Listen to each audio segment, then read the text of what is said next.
बिस्मिल्लाहिर्रहमानिर्रहीम वलस्री इन्नल इंसाना लफी खुस्री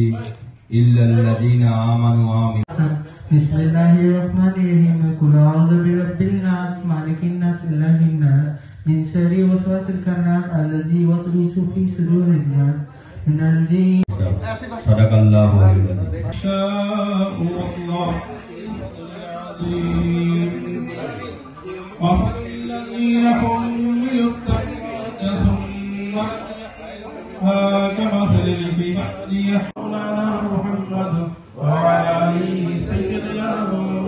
اللهم صل على سيدنا مولانا محمد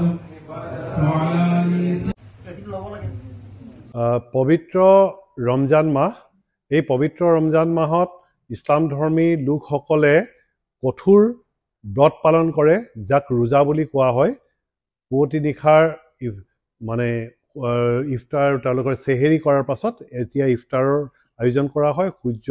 অস্ত যোৱাৰ পিছত ইফতাৰ হয় আৰু এই ইফতাৰত তেওঁলোকে খাদ্য গ্ৰহণ কৰে আৰু এটা কথা যে কঠোৰ যি ব্ৰত 365 দিনৰ ভিতৰত 30 দিন কঠোৰ ব্ৰত পালন কৰাৰ যি আমাৰ নিয়ম আছে ইছলাম ধৰ্মৰ যি নিয়ম আছে আৰু ইছলাম ধৰ্মী লোকসকলে পালন কৰে আৰু আজিকালি বিভিন্ন ধৰ্মৰ বেলেগ বেলেগ ধৰ্মাৱলম্বী লোকেও এই কঠোৰ ব্ৰত পালন কৰিবলৈ লৈছে কাৰণ ই এক বিজ্ঞানসন্মত 365 দিনৰ ভিতৰত 30 দিন যদি সম্পূৰ্ণ অনাহাৰে থাকে পানীও গ্ৰহণ নকৰে তেনেহ'লে পেটত যিবিলাক অবেচিটি বিলাক আছে কেঞ্চাৰৰ চেলবিলাক আছে সেইবিলাক কেঞ্চাৰৰ চেলবিলাক ধ্বংস হয় বুলি কোৱা হয় সেইকাৰণে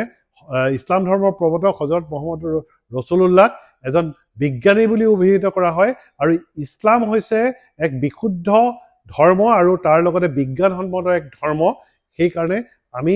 শিৱসাগৰ প্ৰেছ ক্লাবে আজি এক ৰাজহুৱা ইফতাৰৰ আয়োজন কৰিছোঁ আৰু ইফতাৰত আজি জাতি ধৰ্ম বৰ্ণ নিৰ্বিশেষে সকলো ধৰ্মৰ লোকে আজি এই সমজুৱা ইফতাৰত অংশগ্ৰহণ কৰিছে আৰু এই ইফতাৰ গ্ৰহণৰ পাছতেই মগৰিবৰ আজান হ'ব আৰু তাৰপিছত ইয়াতেই প্ৰেছ ক্লাবৰ এই সভাকক্ষতে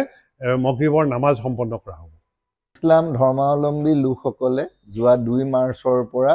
পবিত্ৰ ৰোজা পালন কৰি আহিছে তেওঁলোকে এই একমহীয়া ব্ৰতৰ পিছতে পবিত্ৰ ঈদ উদযাপন কৰিব আমি শিৱসাগৰ প্ৰেছ ক্লাবেও ইছলাম ধৰ্মাৱলম্বী লোকসকলে তেওঁলোকে যি এই এমহীয়া ৰোজা পালন কৰিছে এই ৰোজাৰ এক বিশেষ অংশ এক ইফতাৰ অনুষ্ঠানৰ আয়োজন কৰিছোঁ আমাৰ শিৱসাগৰৰ যিসকল ইছলাম ধৰ্মাৱলম্বী সাংবাদিক আছে আৰু আমাৰ শিৱসাগৰ প্ৰেছ ক্লাবৰ যিসকল শুভাকাংক্ষী আছে সেইসকলক একত্ৰিত কৰি আমি এক কিঞ্চিত প্ৰয়াস কৰিছোঁ যাতে ইছলাম ধৰ্মাৱলম্বী লোকসকলে তেওঁলোকে যি এই এমহীয়া কঠোৰ ব্ৰত বা ৰোজা পালন কৰিছে এই ৰোজাত তেওঁলোকৰ সৈতে অংশীদাৰ হৈ আমি তেওঁলোকে যি এই ৰোজা আৰু ঈদ পালন পবিত্ৰ ঈদ উদযাপনৰ জৰিয়তে সমগ্ৰ বিশ্বতে বিশ্ব ভাতৃত্ববোধৰ বাণী তেওঁলোকে প্ৰেৰণ কৰিবলৈ প্ৰয়াস কৰিছে সেই বাণী প্ৰেৰণৰ ক্ষেত্ৰত শিৱসাগৰ প্ৰেছ ক্লাবেও যাতে এক মাধ্যম হিচাপে আমি অংশীদাৰ হ'ব পাৰোঁ তাৰে এক ক্ষুদ্ৰ আমি প্ৰয়াস আগবঢ়াইছোঁ